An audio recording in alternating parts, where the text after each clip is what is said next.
শুভেচ্ছা জানাচ্ছি সবাইকে। আশা করি আপনারা সবাই ভালো আছেন। এই যে দেখেন স্বপন ভাইয়ে এখানে মুরগির খাবার রেডি করতেছে। এখানে বড় মুরগির জন্য এই যে পাঁচমিশালি খাবার দেওয়া হয়েছে। এখানে সিদ্ধ করা পাতাও আছে, পাতার সাথে হলুদ লবণ দেওয়া হয়েছে। এখানে বাচ্চার জন্য গ্রোয়ার ফিড মিশাবে। দেখেন স্বপন ভাইয়ে নিয়ে আসছে গ্রোয়ার ফিড। এই যে দেখেন দিচ্ছে, এই যে হয়েছে। এগুলো মিশিয়ে দিলে একটু নরম হইলে হাতে কচলাই দিলে নরম মিশে যাবে খাবার ওগুলোর সাথে, বাচ্চারা খাইতে সুবিধা হবে। এই যে স্বপন ভাই বড় মুরগির খাবার দিয়ে দিচ্ছে। দেখেন এটা তো দিবে, ওই দুইটাতে দিছে। আপনারা 10টা অ্যাডাল্ট মুরগি অর্থাৎ ডিম পাড়া মুরগি দিয়ে শুরু করেন।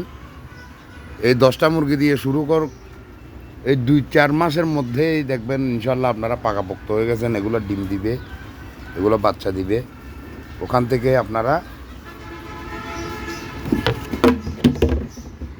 থেকে আপনারা খামার শুরু করতে পারবেন, অনেক হয়ে যাবে। 10টা মুরগি দিয়ে শুরু করেন। আমিও সেভাবে শুরু করছিলাম প্রথমে। এখন মোটামুটি লোকসান দিতে যখন মুরগি পালন পদ্ধতি শিখে বুঝে ফেলছে, এখন মোটামুটি লোকসান নাই। এখন মোটামুটি স্থিতিশীল এবং কিছু টাকা লাভ হইতেছে। সেই জন্য আপনাদেরকে পরামর্শ দিচ্ছি, আপনারা দেশি মুরগি ডিম পাড়া মুরগি দিয়ে শুরু করেন, অসুবিধা না। যারা একটু অভিজ্ঞতা আছে, যারা পালন করতে পারবেন, তারা বাচ্চা নিয়ে শুরু করতে পারেন, অসুবিধা নেই। আর এরকম গাছের লতা পাতা খাওয়াবেন, গাছের বিভিন্ন শাক সবজির পাতা, তারপরে এরকম পেঁপে পাতা, সজনে পাতা, নিম পাতা, লাউ পাতা, কুমড়ো পাতা, যত ধরনের পাতা আছে সব ধরনের পাতা দিবেন। ওদের পুষ্টি ঘাটতি মিটে যাবে এবং ওদের দেশি স্বাদটা বজায় থাকবে। দেশি মুরগির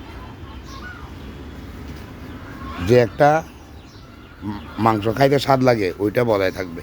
ঠিক আছে, আপনার সাথে থাকুন। এই যে দেখেন স্বপন ভাই মুরগির বাচ্চাগুলোর জন্য এই যে গ্রোয়ার ফিটগুলো নরম করে ভেঙে দিছে, যাতে করে বাচ্চাগুলো খাইতে সুবিধা হয়।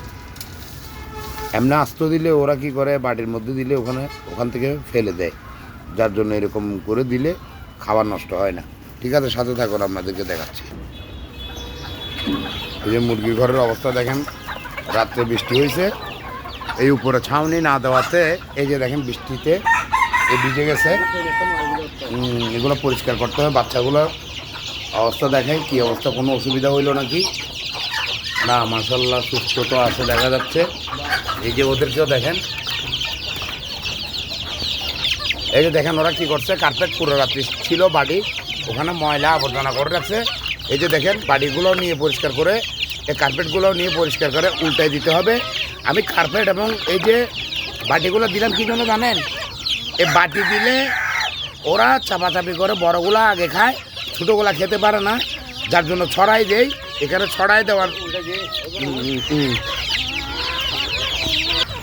এই যে দেখেন এখানে কার্পেটের মধ্যে দেওয়া হয়েছে, ও বাড়ির মধ্যে দেওয়া হয়েছে। বাড়ি থেকে খাওয়া নষ্ট করলে কার্পেটে পড়লে খাইতে পারবে এবং সবাই একযোগে খাইতে পারবে।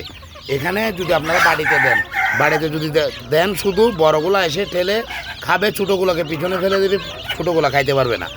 এই যে দেখেন সবগুলোকে একসাথে দিয়েছি। তো আজকের ভিডিও এই পর্যন্ত। আপনারা সবাই ভালো থাকবেন, সুস্থ থাকবেন, সুন্দর থাকবেন।